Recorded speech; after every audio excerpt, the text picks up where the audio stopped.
qué? ¿Hacia dónde puede dirigir sus energías y dónde se puede encontrar? ¿Qué implica? Evidentemente, la ruptura con erradicar de la escuela, evidentemente, la uniformidad y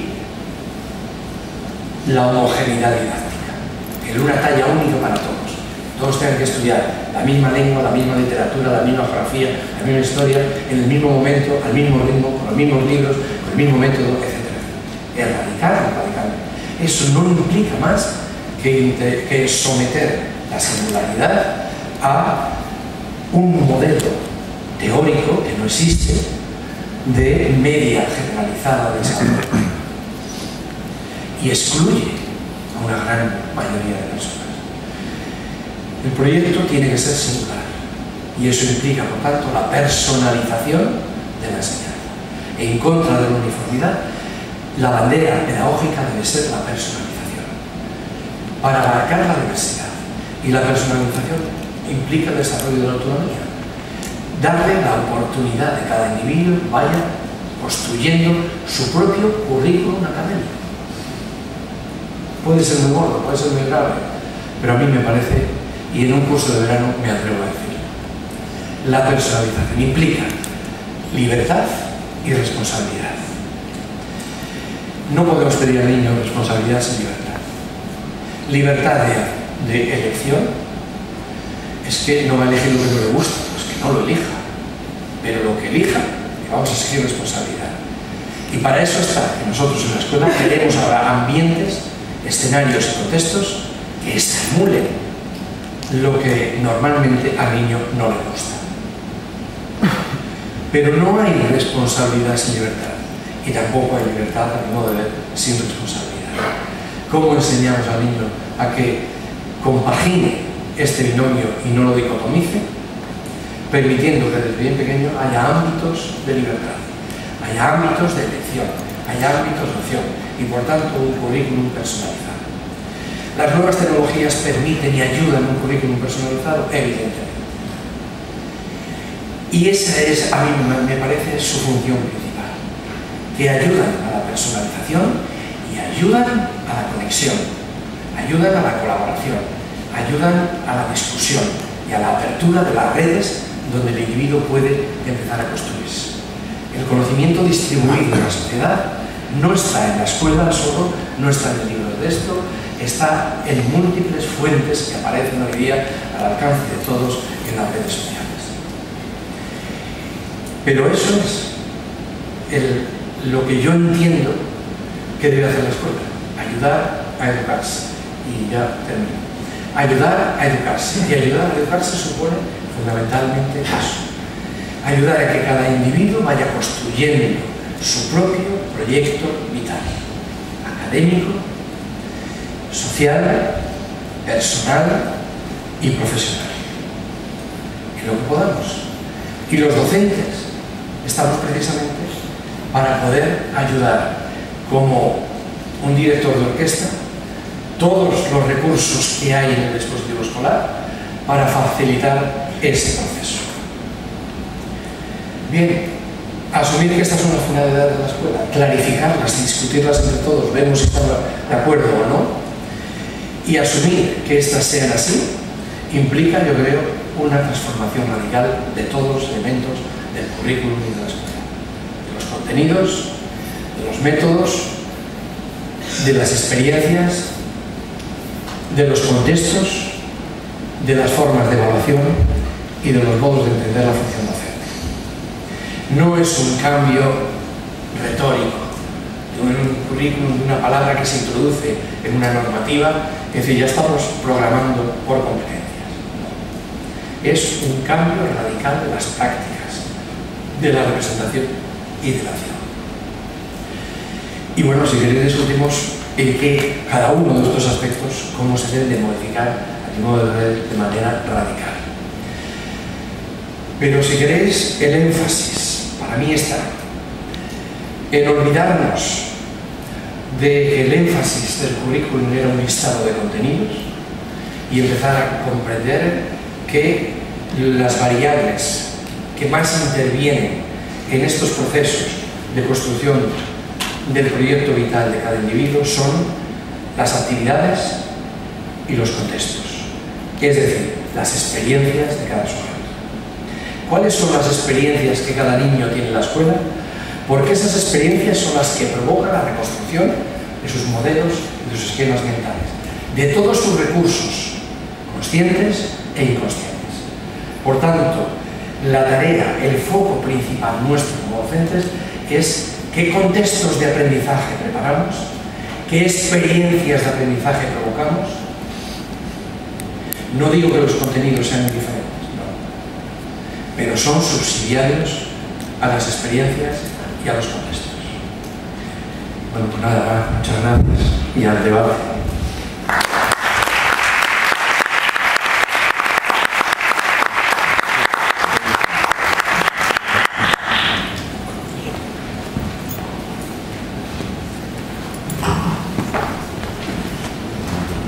Bueno, el debate lo dejamos para después del descanso en la mesa redonda. Como sabéis, el formato de todos los días es siempre el mismo. Hay dos ponencias a partir de las 9:30, descanso, y luego mesa redonda en la que intervienen siempre los ponentes de las 2 primeras horas. Pues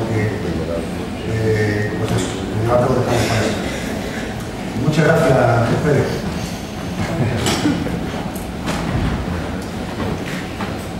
Una cuestión meramente instrumental y organizativa. Estamos tratando de resolver el asunto de la conexión a Internet. Parece ser que tenemos una red wifi muy potente, pero con un candado mucho más potente. Y no hay manera de encontrar cuál es la clave para acceder. Teníamos intención de hacer streaming, así que de momento mi amiga y compañera Noelia está haciendo de trípode humano, grabando todas las sesiones. Si le resiste el brazo, no hay que ponerlo normal. Cuando acabemos, por lo menos, podremos transmitir en diferido esta sesión. Bien, Mariano Fernández de Guita es otra de esas personas que afortunadamente no necesitan grandes esfuerzos para ser presentada, porque es sobradamente conocido. Catedrático de Sociología de la Educación, primero en Salamanca, ahora y desde hace ya algunos años en la Complutense. Se ha ganado fama, yo creo que merecida, de enfant terrible,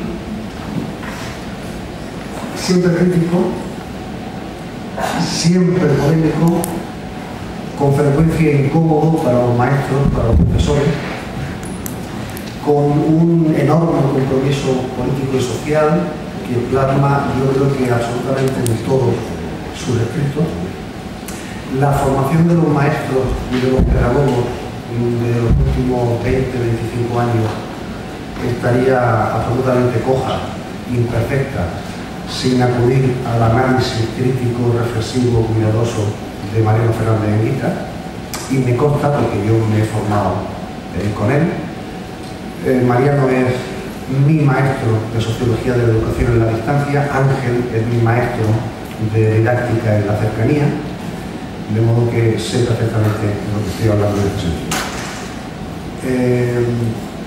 Por añadir alguna cosa más, Mariano Fernández de Guita es un tuitero incansable y un bloguero compulsivo, aunque no por ello reflexivo, en ese otro matiz.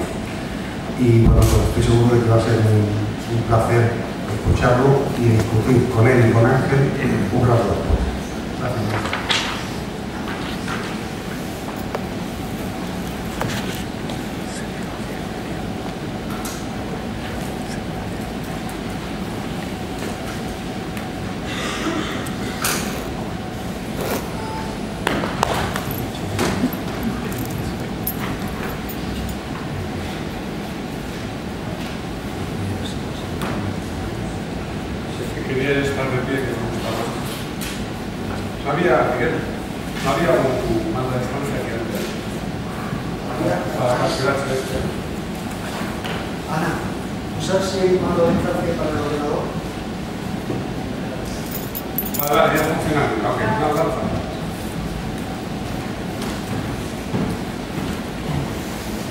Bueno, buenos días a todos. Perdón este pequeño retraso. Ya todo lo que yo iba a decir lo ha hecho Ángel, o sea que no tengo nada que dar. Pero voy a intentar decir algunas cosas parecidas desde otra perspectiva más sociológica. Es decir, yo no tengo soluciones a cómo deben enseñar ustedes, ni cómo deben aprender sus alumnos. No es mi ámbito, lo escucho, no voy a hacer lo escucho, atiendo, aprendo, pero luego tengo muchas más dificultades que todos ustedes cuando llego a mi aula universitaria, y eso que es universitaria, es decir, que entiendo perfectamente que lo que es aplicable allí no lo es necesariamente en secundaria o en primaria.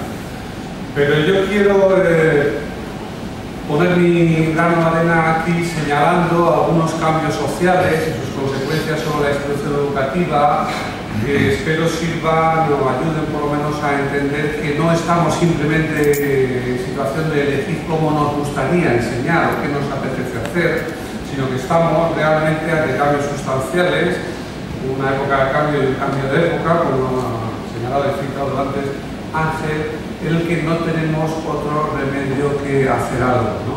Decía Machado, hombre de estas tierras, que lo fácil es estar au dessus de la mêlée, es decir, por encima de los problemas. Lo verdaderamente difícil y lo importante y lo único necesario es estar a la altura de las circunstancias. Pues de esas circunstancias de las que yo quiero hablar. Empezaré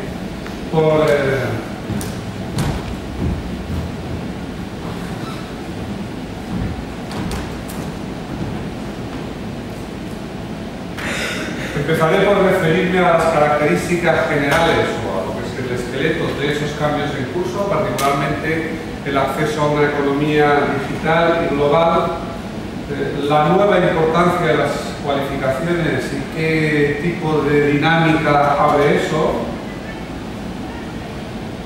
la importancia misma del ritmo de cambio social con independencia de su contenido, cualquiera que sea su contenido, tanto si va en la dirección que va, porque creemos que va como si fuera la contraria por cualquier otra. En segundo lugar, hablaré del nuevo entorno de la institución escolar, en particular de lo que suele denominarse la economía de la atención, de las nuevas relaciones o de la no coextensividad, si queréis decirlo así, entre educación, aprendizaje, educación y escolarización.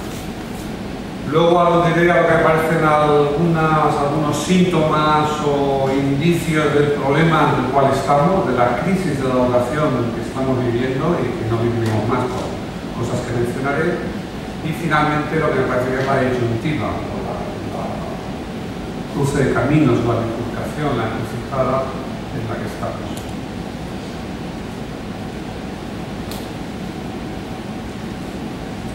Una economía global y digital es una economía que se desarrolla a escala planetaria, por una parte, no en el sentido que lo hacía, por ejemplo, la nave de la China, cuando tardaba 9 meses en llegar de Filipinas a México, tenía que cruzar México caminando, hablamos de mulas, etcétera, para traer las mercancías a España, y todo se lleva más de un año, sino en el sentido de que podemos hablar de una economía digital cuando todo eso sucede, los mercados, las empresas, los intercambios, etcétera, tienen lugar en tiempo real, ¿no? Y una economía digital en la cual, por un lado, permite ese funcionamiento y esa coordinación a escala planetaria de tiempo real, y que por otra parte hace o consiste en que una buena parte de los bienes económicos, una parte cada vez más importante de los bienes económicos, son ya lo que podemos llamar esa economía liviana. O sea, no es que un ordenador diga cómo se fabrican los Toyota por piezas, un trozo en Japón, otro en Tailandia, otro en el Reino Unido, otro en España, y luego se ensamblen en otro lugar, se llenan a otro para venderse, etcétera, sino que además una buena parte de los productos y servicios que compramos, por ejemplo, la música o cosas que ni sospechamos, por ejemplo, los servicios legales, que uno puede comprar, encargar por la mañana en el Reino Unido y en realidad un contrato y se lo van a hacer en la India esa noche y lo va a tener a la mañana siguiente en Londres. Todo eso ya en sí mismo, los productos mismos, no los procesos, son parte de esa economía liviana. Y una parte importante de esa globalización y esa digitalización, la que aquí más nos interesa, es la globalización de ese mercado de trabajo, la globalización del mercado de trabajo.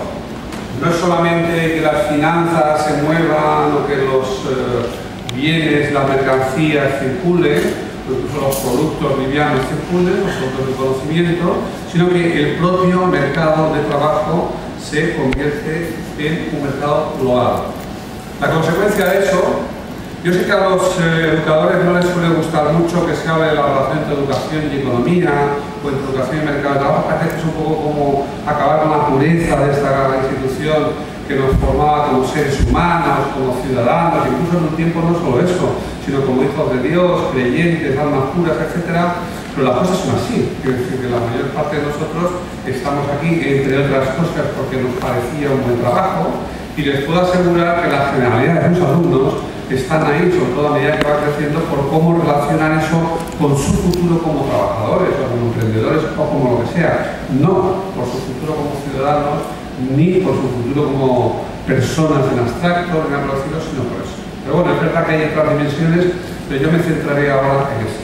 Y me centraré ahora en esa porque en una economía digital y global, todo individuo, toda persona, está en competencia permanente con los trabajadores de todo el mundo y con las máquinas, que son los que pueden hacer en su lugar lo que ellos ya están haciendo, o van a hacer, o quieren hacer. Con los trabajadores de todo el mundo, no solo porque millones de ellos están dispuestos, por ejemplo, a venir aquí y hacer los trabajos que hacemos muchos de nosotros, por el mismo precio o por menos, y con la misma calidad o más, sino porque cada vez que compramos naranjas, por ejemplo, vamos a la frutería y compramos estas naranjas o aquellas, pues al comprar unas u otras estamos decidiendo si tras ellas se crea o se mantiene un trocito de un puesto de trabajo en Valencia, en Marruecos o en Israel. Y por mucho que se nos llene la boca cuando hablamos de educación, sobre la importancia de los educadores seamos de aquí, lo bien que lo hacemos, etcétera, cuando vamos a comprar naranjas o cualquier otra cosa, no pensamos en eso. No preguntamos, oiga, estas naranjas de dónde son. O si le preguntamos, no es porque nos preocupen especialmente los puestos de trabajo. Preguntaremos si creemos que tienen un sabor distinto siendo de un sitio. Cuando compramos naranjas, cuando compramos automóviles, cuando compramos música, cuando compramos ropa, digamos, estamos, como dicen un poco brutalmente, pero con razón, con mucha razón, los neoliberales, estamos votando con nuestros euros. Originalmente tenían con nuestros dólares, votan con sus dólares. Votamos con nuestros euros. Estamos, por tanto, en un mercado de trabajo en el que competimos directamente con los trabajadores, competimos a través de la compra o no compra de mercancías y, por supuesto, competimos cuando una empresa decide que va a instalar su planta de producción, sus oficinas, sus talleres de diseño o lo que sea aquí o en otro lugar. Y ese mercado de trabajo se está formando. Y a veces se nos escapan, a mí no me parece mal, no crean ustedes que yo tengo la idea de que eso no debería ser así.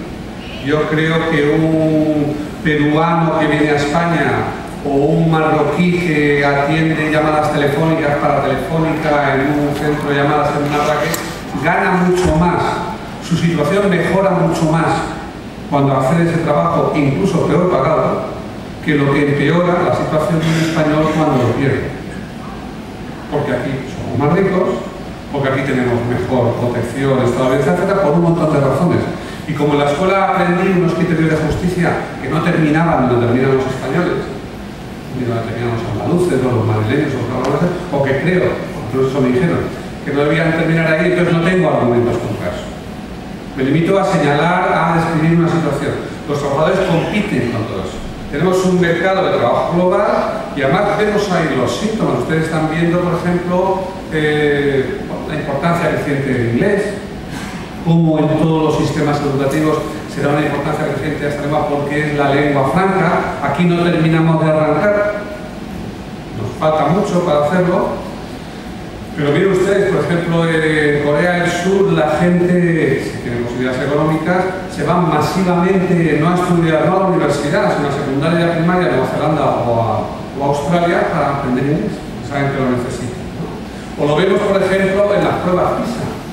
Nosotros nos fijamos en la parte de PISA que es en qué lugar queda España dentro del ranking, si subimos unas décimas, bajamos, si empeoramos, si mejoramos, y eso es muy importante, es importante porque es un elemento de referencia, pero hay otra cosa a la que no prestamos atención, y es que PISA es a la fuerza de trabajo, pues lo mismo que las agencias de rating son a las finanzas. Si yo quiero comprar deuda pública o privada por ahí, si quisiera, tendría que ir a ver cómo la califican las agencias de rating. Si sé mucho, a lo mejor no necesito las agencias, no me fío de ellas, pero si no sé, el mejor criterio es ese. Si yo tengo que montar, si yo soy un ejecutivo de una empresa X y tengo que decidir dónde se va a montar una oficina de diseño o una planta industrial, ¿qué tengo que mirar? PISA. PISA es lo que me va a informar de cuál es el nivel de formación, técnica, general, etcétera. Tendré que mirar otras cosas, como si tiene infraestructura, si el lugar es seguro, si hay comunicaciones, si la política es estable, etcétera, pero también qué sabe hacer la gente. Y a no ser que los vaya a examinar uno por uno, cosa que ningún empleador hace, lo que hago es fijarme en sus credenciales educativas. Y si quiero mirar sus credenciales y comparar unas con otras, como